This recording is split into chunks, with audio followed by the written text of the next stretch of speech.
बेळगाव तालुक्यातील बाळेकुंद्री खुर्द येथील ग्रामदेवता श्री लक्ष्मी देवीचा 13वा वार्षिकोत्सव सोहळा शुक्रवार दिनांक 22 मे 2026 रोजी अत्यंत भक्तिपूर्ण आणि उत्साहपूर्ण वातावरणात पार पडला। महिषासूर मर्दिनीच्या आरतीच्या मंत्रघोषात देहभान हरपून गेलेले भक्त लक्ष्मी माता की जय च्या जयघोषाने दुमदुमलेला परिसर आणि असंख्य भाविकांची उपस्थिती यामुळे संपूर्ण गाव भक्तिरसात न्हाऊन निघाले होते। सकाळी 7:30 वाजता देवीची विधिवत पूजा अर्चा करण्यात आली। त्यानंतर गावातील हक्कदारांच्या हस्ते देवीची खणा नारळाने उटी भरण्याचा धार्मिक कार्यक्रम संपन्न झाला। पुढे श्री महिषासूर मर्दिनीची महाआरती गावातील असंख्य भाविकांच्या उपस्थितीत भक्तिभावाने पार पडली। कार्यक्रमाच्या प्रारंभी शिक्षक भरत कडलकर यांनी वर्धापन दिन सोहळ्याचे प्रास्ताविक व स्वागत केले। यावेळी ग्रामपंचायत अध्यक्षा नम्रता प्रशांत जाधव, देवस्थान कमिटीचे अध्यक्ष युवराज जाधव, ग्रामपंचायत सदस्या रेणुका करविनकोप, दशरथ चौबारी, बाबू घरेणी, कल्लाप्पा धरेणी, भाऊ पाटील, वीरसेन जाधव, श्याम कण्णेकर, वसंतराव जाधव, प्रभाकर हुलकुंद, उमेश देशपांडे, हरीश पाटील, बसू कुलकर्णी, मल्लिकार्जुन करविनकोप, गणपती बालुन्नावर, प्रवीण मुरारी, बाळू होळेंनावर, सुजित पाटील, पप्पू कम्मार यांच्यासह ग्रामस्थ, महिला वर्ग आणि युवक मोठ्या संख्येने उपस्थित होते।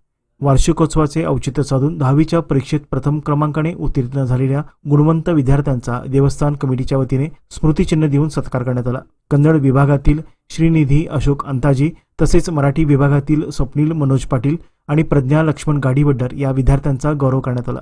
यावेळी गेल्या 2.5 वर्षात उभारण्यात आलेल्या नूतन महालक्ष्मी जीर्णोद्धार मंदिराच्या जमा खर्च अहवालाचे वाचन शिक्षक भरत कडलकर यांनी केले। वार्षिकोत्सवानिमित्त मंदिर परिसर विविध रंगीबिरंगी फुलांनी सजवण्यात आला होता। आकर्षक विद्युत रोषणाईमुळे संपूर्ण परिसर भक्तिमय आणि मंगलमय वातावरणाने उजळून निघाला होता। शेवटी महाप्रसाद वितरणाने वार्षिकोत्सवाची सांगता करण्यात आली। काय मंदिरला म्हणजे काल पण जाता जाता बघत होतो, मंदिर म्हणजे असं शोभा द्यायला लागलाय। गावातच असं कुठलंच मंदिर झालं नाही, असं मन भरून यायचं एक मंदिर म्हणजे आमचं महालक्ष्मी मंदिर आणि तिथलं सगळं काम त्या प्रकारे झालेलं आहे। गेली 2 वर्ष सर्वांनी प्रयत्न केले। गावातलं लहान थोर कोण देणगीदार असतील, लहान मोठे असं कोणच म्हणणार नाही, प्रत्येकाने आपलं योगदान कुठल्या ना कुठल्या प्रकारे या महालक्ष्मी मंदिराला द्यायचा सगळ्यांनी प्रयत्न केलाय।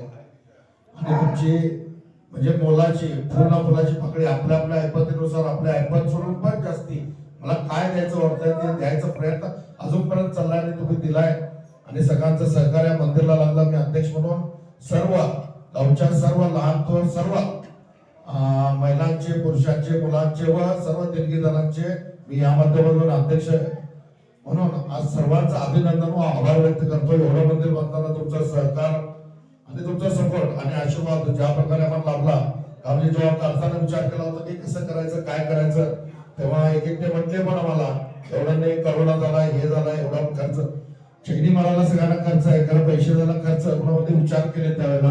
कारण स्वतःची जबाबदारी स्वतःच्या जबाबदारी मंदिर आम्ही बांधून मोकळी करत असतो। माझं एक मनात होतं अध्यक्ष असताना पुन्हा न घेता गावच्या सर्वांच्या माध्यमातून आम्हाला एक मंदिर बांधूया।